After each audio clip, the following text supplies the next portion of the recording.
সকলকে জয় যিশু। আসুন আজকের বাক্য আরম্ভ করি। আজকের বাক্য মথি তার 13 অধ্যায়। পাঠের আরম্ভ এইরূপ। স্বর্গরাজ্য বিষয়ক 7টি দৃষ্টান্ত কথা।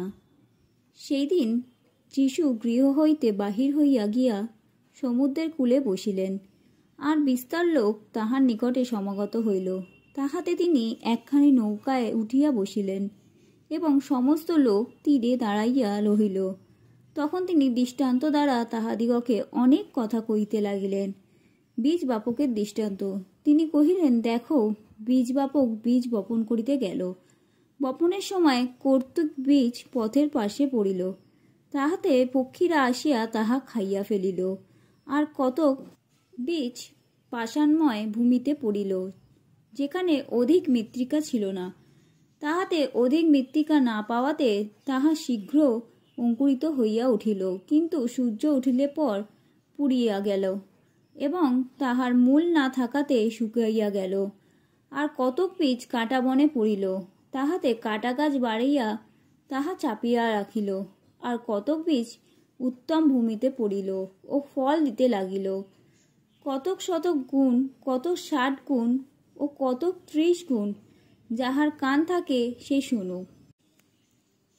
পরে শিষ্যেরা নিকটে আসিয়া তাহাকে জিজ্ঞাসা করিলেন, আপনি কি জন্য দৃষ্টান্ত দ্বারা উহাদের নিকটে কথা কহিতেছেন? তিনি উত্তর করিয়া কহিলেন, স্বর্গরাজ্যের নিগূঢ় তত্ত্ব সকল তোমাদিগকে জানিতে দেওয়া হইয়াছে, কিন্তু তাহাদিগকে দেওয়া হয় নাই। কেননা যাহার আছে তাহাকে দেয়া যাইবে ও তাহার বাহুল্য হইবে, কিন্তু যাহার নাই, তাহার যাহা আছে তাহাও তাহার নিকট হইতে লইয়া যাইবে। এই জন্য আমি তোমাদিগকে দৃষ্টান্ত দ্বারা কথা বলিতেছি, কারণ তাহারা দেখিয়াও দেখে না, শুনিয়াও শোনে না এবং বুঝেও বোঝে না।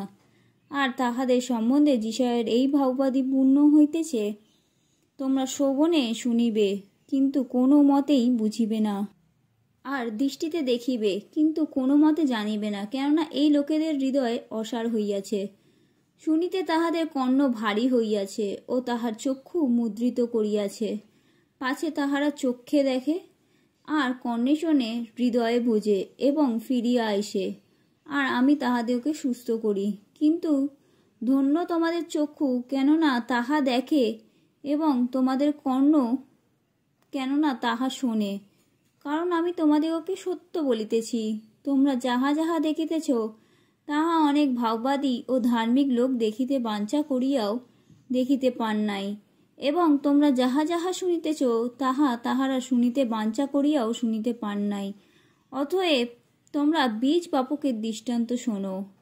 যখন কেউ সেই স্বর্গরাজ্যের বাক্য শুনিয়া না বোঝে, তখন সেই পাপাত্মা আসিয়া তাহাদের হৃদয়ে যাহা বপন করা হয়েছিল তাহা হরণ করিয়া লয়। এ সেই যে পথের পার্শ্বে উক্ত, আর যে পাষাণময় ভূমিতে উক্ত। এ সেই যে সেই বাক্য শুনিয়া অমনি আনন্দপূর্বক গ্রহণ করে, কিন্তু তাহার অন্তরে মূল নাই। সে অল্পকালমাত্র স্থির থাকে, পরে সেই বাক্য হেতু ক্লেশ কিংবা তাড়না ঘটিলে সে অমনি বিঘ্ন পায়। আর যে কাঁটা বনের মধ্যে উক্ত, এ সেই যে সেই বাক্য শোনে, আর সংসারের চিন্তা ও ধনের মায়া সেই বাক্য চাপিয়া রাখে, তাহাতে সে ফলহীন হয়। আর যে উত্তম ভূমিতে উক্ত, এ সেই যে সেই বাক্য শুনিয়া তাহা বুঝে বাস্তবিক ফলবান হয়, এবং কতক 100 গুণ, কতক 60 গুণ ও কতক 30 গুণ ফল দেয়। শ্যামাঘাসের দৃষ্টান্ত। পরে তিনি তাহাদের কাছে আর এক দৃষ্টান্ত উপস্থিত করিলেন। কহিলেন, স্বর্গরাজ্যকে এমন এক ব্যক্তির সহিত তুলনা করা যায়, যিনি আপন ক্ষেতে ভালো বীজ বপন করিলেন। কিন্তু লোকে নিদ্রা গেলে পর তাহার শত্রু আসিয়া ওই গমের মধ্যে শ্যামাঘাসের বীজ বপন করিয়া চলিয়া গেল। পরে যখন বীজ অঙ্কুরিত হইয়া ফল দিল, তখন শ্যামাঘাসও প্রকাশ হইয়া পড়িল। তাহাতে সেই গৃহকর্তার দাসেরা আসিয়া তাহাকে কহিল, মহাশয়, আপনি কি নিজ ক্ষেত্রে ভালো বীজ বুনেন নাই? তবে শ্যামাঘাস কোথা হইতে হইল? তিনি তাহাদিগকে কহিলেন, কোন শত্রু ইহা করিয়াছে। দাসেরা তাহাকে কহিল, তবে আপনি কি এমন ইচ্ছা করেন যে আমরা গিয়া তা সংগ্রহ করি? তিনি কহিলেন, না, কি জানি, শ্যামাগার সংগ্রহ করিবার সময় তোমরা তাহার সহিত গোমও উপড়াইয়া ফেলিবে।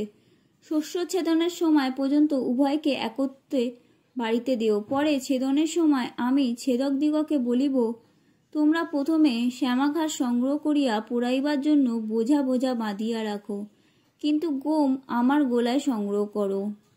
সরিষাদানার ও তারির দৃষ্টান্ত। তিনি আর এক দৃষ্টান্ত তাহাদের কাছে উপস্থিত করিলেন।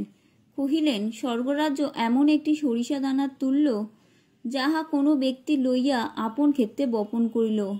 সকল বীজের মধ্যে ওই বীজ অতি ক্ষুদ্র, কিন্তু বাড়িয়া উঠিলে পর তাহা শাক হইতে বড় হয় এবং এমন বৃক্ষ হইয়া ওঠে যে আকাশের পক্ষীগণ আসিয়া তাহার শাখায় বাস করে।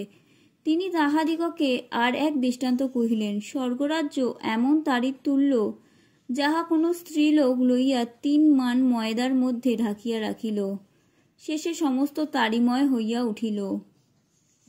এই সমস্ত কথা যীশু দৃষ্টান্ত দ্বারা লোকসমূহকে কহিলেন। দৃষ্টান্ত ব্যতিরেকে তাহাদিগকে কিছুই কহিলেন না, যেন ভাববাদীর দ্বারা কথিত এই বচন পূর্ণ হয়, আমি দৃষ্টান্ত কথায় আপন মুখ খুলিব, জগতের পতনাবধি যাহা যাহা গুপ্ত আছে সে সকল ব্যক্ত করিব।